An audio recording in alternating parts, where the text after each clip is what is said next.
ijoollee uummanni tiiktookii madadaan keessa warreen jala jirtanii jechuudha. Baay'ee bareeda. Algaan anuma argitan kana, firaashiin anuma argitan kana akkanatti nama ijaara. Hattuun jechuudha. Akkana nama goggodha ilmi biyyaa, ilmi namaa. Anan gara isinii lakkisaa. Biyya gaheetan gara isinii lakkisaa mana nan ijaarradhe. Hattuun nyaata isinii kan gad lakkisaa. Jedhee anan isinii qaalii galee sun isa kanadha. Micoota na qarraxaa jira. Anummaatti akkana beektaniifi. Akkanatti ijaara ilmi namaa argitanii. Akkanatti ijaara waassaan beekummoo wanni biyyecha ta'a bakkisaa jechuudha. Kuni irraa gadi jigee jechuudha laala. Irraa gadi jigee. Kun akkanatti irraa. Akkuma argitanii obboleettii keenya kana jechuudha. Akkuma argitan namoonni hedduun keessanii baay'ee koomentii baay'ee barreessitanii fi jirtu jechuudha. Dhugaa dubbachuuf taanaan kun waanuma jiru irraa of eegaa yoo jennu namoonni hedduun soba se'uu namoonni hedduun waanuma yookaan tiktookii guddifachuuf yookaan yuutuubii guddifachuuf isinitti fakkaata jechuudha yaada keessan keessatti. Ishiin jalqaba irratti hin qabdi. Jalqaba irratti mana qabdi turte waggaa 15 biyya arabaa hojjette isinii galee miti amma akkuma argitan kun oddoon ishii kana kun odduma ishiiti jechuudha. Wanti ishiin mul'isaa jirtu kun odduma ishiiti. Garuu waggaa 15 achirratti dabarsiti.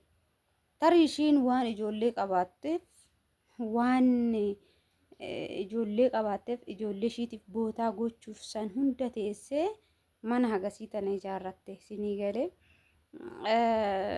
ijoollee waan qabduuf daa'imman barsiistuu waan qabduuf akkanatti fakkaatutti ijoollee lama jajjabduu dhiiraaf shamara qabdi akka jettetti jechuudha. Maal isiniin jechuu barbaade tanani keessattuu shamarran osoo gaa'ila hin dhaabbatiin maatii keessanirraa baatanii hedduu isaaniitu shawwadamee yookaan immoo waan akkanasiif goona waan akkanaa jedhanii jaalala onlaayiniitiin maallaqa yeroo baay'ee nyaatamanii yeroo baay'ee sammuun isaanii dhukkuba. Akkasumas immoo isallee osoo hin ta'in tokkoffaa irratti kan gaa'ila hin dhaabbatiin kun baay'ee rakkisaadha. Maaliif jennaan waggaa 15 mee fakkeenyaaf waggaa 20tti gaafa biyyaa baate waggaa 15 gaafa biyya arabaa turte waggaa 35tti galta jechuudha.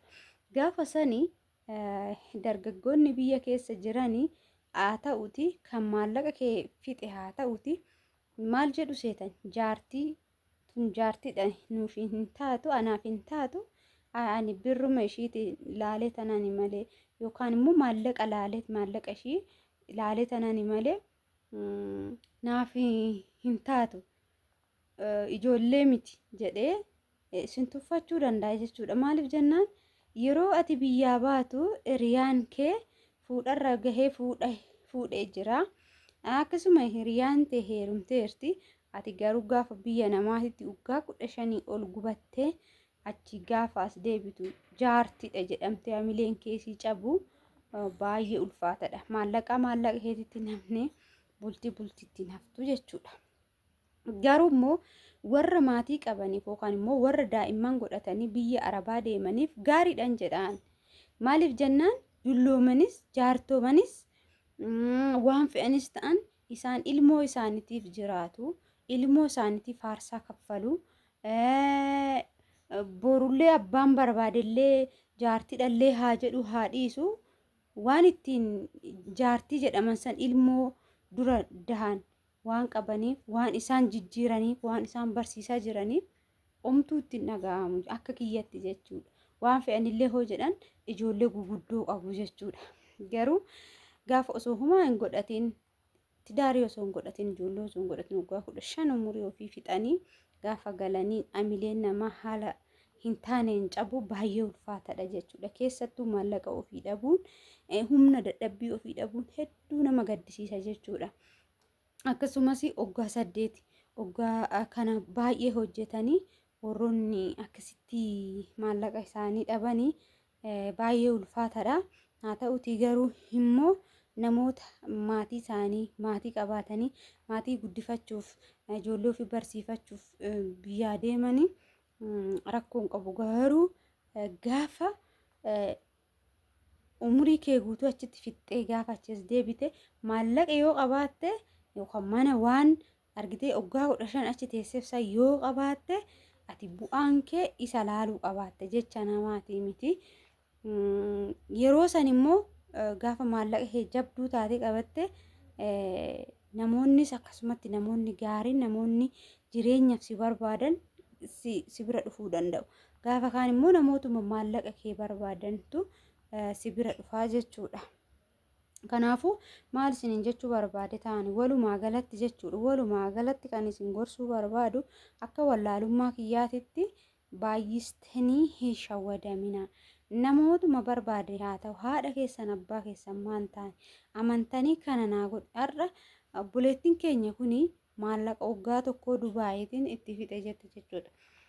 Mana ijaarameen ijaaramne mana ciraroo itti naqamee odoo innuyyuu wal fakkaatee xumuramee mana fakkaate haa ta'u garuu haala kanaan maallaqa waggaa tokkoo dhiisatu kan ji'a takkaatu hin fixxu jechuudha. Ishiin amma akkasitti argisiistu kun jechuudha.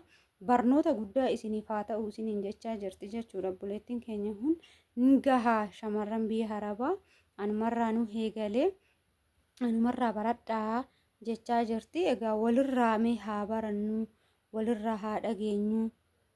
Yoo biyyaa baanu yoo akkaawuntii qabaannee jiraanne akkaawuntii keenya irratti maallaqa ergachuu yookaan immoo yoo nuuf danda'ame jedhe achumaayuu ol kaawwanne gaafa gallu erganne haala saniin galuu.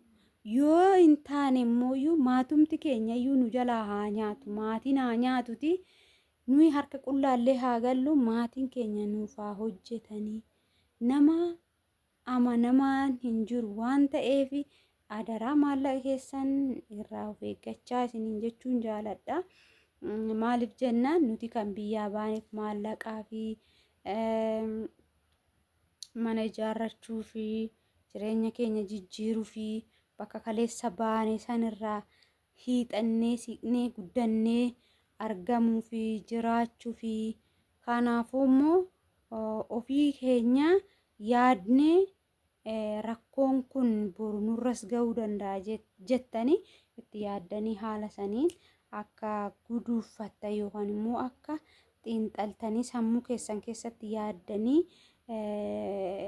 of eegdaniif jechuudha. Viidiyoo kana kanan gara keessaa fidee fi calliseetumaa miti. Hiriyoonni koo namni baay'inaan na laalu keessaa namni tokko gaafa irraa of eegee tarii irraa of eegee